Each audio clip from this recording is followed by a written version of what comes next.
Now, the Congress government in Karnataka has given an in-principle nod to the formation of a committee to prepare the new state education policy, a tailored policy, basically that aligns more to Karnataka's unique educational requirements. Now, in a high-level meeting that was chaired by Chief Minister Siddharamaya, it was decided that the current education policy framework will not be tweaked during the ongoing academic year, and those studying under the national education policy will be allowed to finish their third year of college.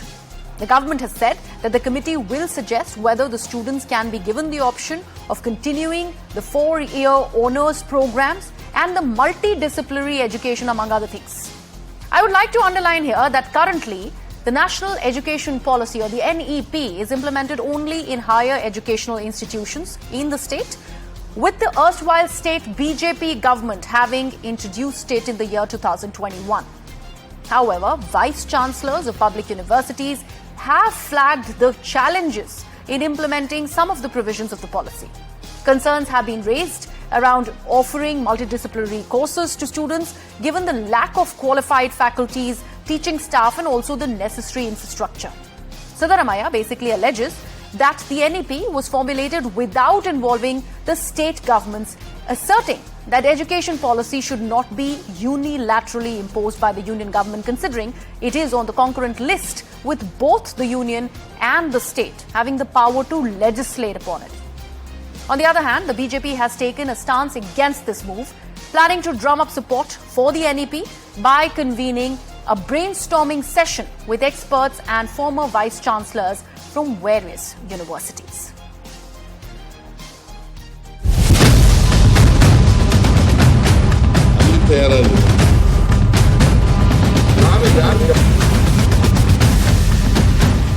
We have decided we are going to scrap the national education policy which has been adopted by the BJP government. We are going to form a committee. Within a week, a new committee will look into those aspects.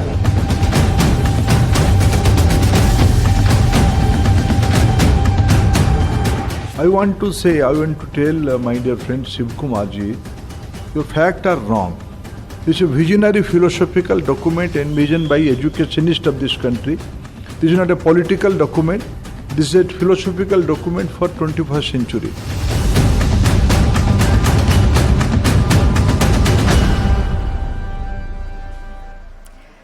Now, before I open this up for debate on this edition of Viewpoint, let me first break down on what other state governments are saying about the national education policy. What are the reservations that these states, especially 4 states, have over the national education policy? If we look at the Kerala government, it is claiming that the policy is too centralized. Again, the same argument that the state government has not really been taken into consideration. Their issues have not been involved with while devising the national education policy. Tamil Nadu, if we look at, it has in fact decided to set up a panel for the state policy, pretty much like what we are seeing in Karnataka. M.K. Stalin, in fact, has called the centre's policy elitist. That is the allegation that's been given out by Tamil Nadu. Karnataka government, in fact, says that the national education policy is incompatible with the federal structure, clearly against the national education policy, deciding to go ahead with an expert panel to formulate the state education policy. Karnataka government also plans to scrap NEP, like we've been mentioning, and implement a state policy. A panel is going to be set up regards that within a week. Karnataka government also has said that uniform policy does not suit India. So this is a national perspective that they are looking at, and they are saying that when it is about a concrete list, as far as education is concerned, a centralized policy does not really suit the diversity that India commands. West Bengal is another state, surprisingly, that also has some sort of a problem and an issue with the national education policy. They have, in fact, set up a committee to analyze the policy pretty much on the lines of what we are seeing in Karnataka and also Tamil Nadu. Let me now open this up to my guests on the broadcast. Prashant GS of Karnataka BJP is with us. Lavanya Balal is also with us, who's a spokesperson of the Congress party. And also with us is R.K. Upadhyay, who's a political analyst. Lavanya, ladies first, we'll begin with you. I want to understand, point by point, what is the exact issue that the Karnataka Congress is having with the national education policy? First of all, the point of the threat to the federal structure. When a subject is on the concurrent list, a unilateral decision by the central government will be viewed as hostile towards the federal structure of this nation. So when multiple states are raising concerns about NEP, we are amazed that the central government refuses to discuss what the states are raising as red flags or something that doesn't suit their particular state. The refusal of the central government to get into a discussion about NEP itself is very alarming. Also, when it is NEP suggests, if you look at NEP, it suggests 6% of the total GDP should be used for education. Whereas if you look at it under the current government itself, in the last 4 years, the education budgets, the total percent of the GDP, it has dropped down and it is stayed at 2.9%. Also, when we are talking about teachers, there is a vacancy of 10 lakh teachers in India. It does not address the issue of recruiting them. Whereas it says we will bring in students who have studied to be assisting these teachers. So it does not address the issue of bringing in more educated people into the system as professors and teachers, right? Also, the other issue that it comes up with is when it comes to classrooms, right? A lot of classrooms and everything, they're talking of a school complex. So school complex will lead to shutting down of your neighborhood schools in a longer period of time. It doesn't happen overnight. The impact of it is felt in a period of time. Now, if you look at the infrastructure of the schools itself, if you look at poor infrastructure, boundary walls, libraries, playgrounds, if you look at the percentage of it, it's very high. So all of these needs to be addressed as well. So what we are asking for as a state, as Karnataka, is when there is lower enrollment for higher education, because there's a huge amount of youth population in India who are graduating and not finding jobs. So when you're saying they can exit out of the system and come back, how is it that when he comes back, where does he come back? How does the student come back? Where does he get into the system once again? All of this is not defined. So when you're giving him an exit route, how are you supporting him in a couple of years? A student would exit the education system to support himself because he's from economically weaker background. Now, if he is exiting for that, how are you helping him, encouraging him come back into the system? What kind of financial assistance will the system provide for him to come back? All of this is a big, vacuum there. There are no answers for all of this. Okay, so Prashant, would you like to actually take that, some pointed arguments by the Congress party? I'd like to also understand that the essential argument that's been made by these various states that I just listed out before introducing you all was that this is a hurriedly implemented policy which started with the state of Karnataka. How do you counter that? Griha, firstly, NEP first draft and till the final NEP policy came in, wide-ranging consultations were held from 2015 onwards till it became a reality in 2020. If you look at Professor Kasturirangan's report of 484 pages, it was a very comprehensive report done after many years of research and wide-ranging public consultations across, I would say, the length and breadth of society. Because every parent was consulted, the students' community was consulted, teachers, vice chancellors and academicians and eminent social personalities, everybody were part of the consultation process. Only after a wide-ranging consultancy, the National Education Policy 2020 came into being. And if there are any issues that the Congress has got to say that there is a lacuna or a possible loophole in some area, it has to be probably dealt with by how do you do it? You are implementing, NEP is already implemented, you will always have measures to reiterate your concerns and ensure that the problems are addressed. The scrapping of NEP is only they're doing it only to play with students' future and to buttress their political agenda. They're not keeping in mind the students' future at all. Prashant, because if we actually listen to Chief Minister Siddaramaiah, he has essentially also mentioned that we are not going to alter the NEP right now because the students are in the current curriculum. They don't want to disturb the education system. It's only after the next year is when the implementation is going to be happening as far as the state education policy is concerned. So that fact, in fact, needs to be also underlined here, this claim that you're making. But having said that, the argument is also that the BJP is leaning on an outdated education policy. No, definitely not. See, what was after public consultation, what came in after thorough analysis and wide consultations, Karnataka today cannot say they'll appoint a committee and then probably in 6 months they'll overhaul the entire thing, which means how?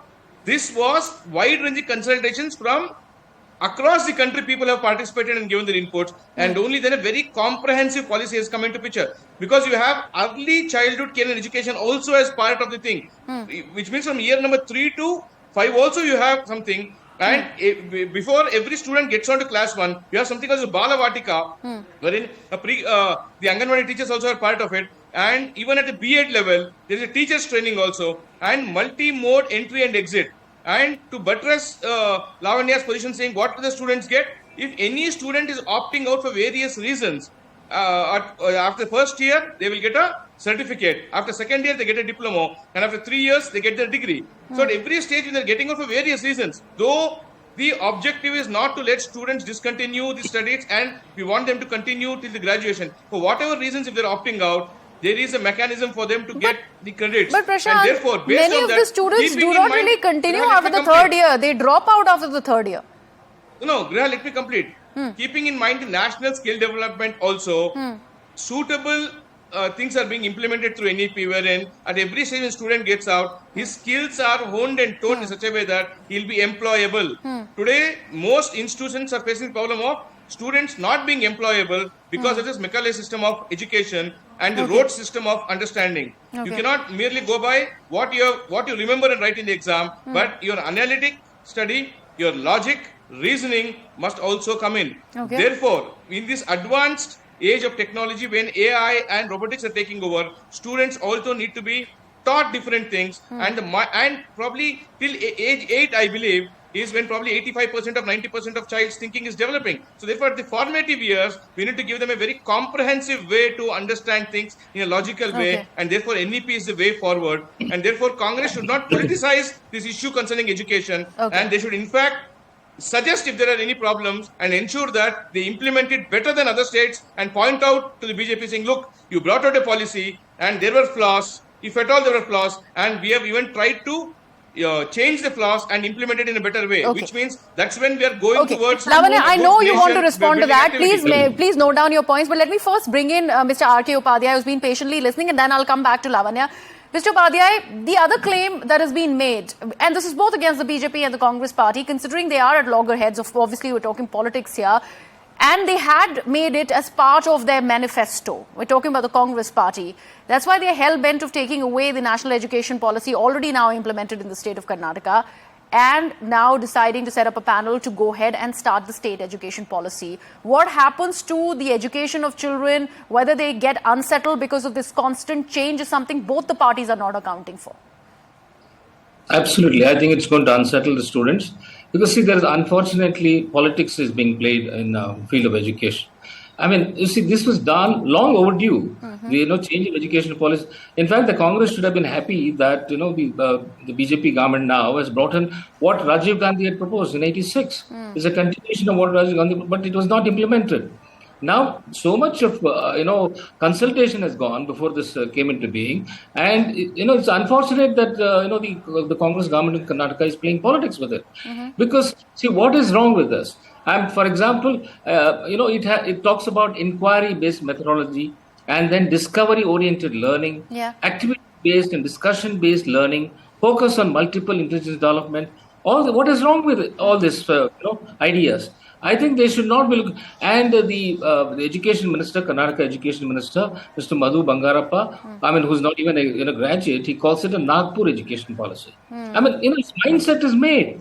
He wants to call it an RSS, inspired education policy, whereas multiple, experts were consulted before this was drafted, and it's being written. Of course, there are lacunas in what the Karnataka government has implemented, because there is a lot of requirement for the infrastructure and all that has been done. So you look where the lacunas are and you correct it instead of dumping it.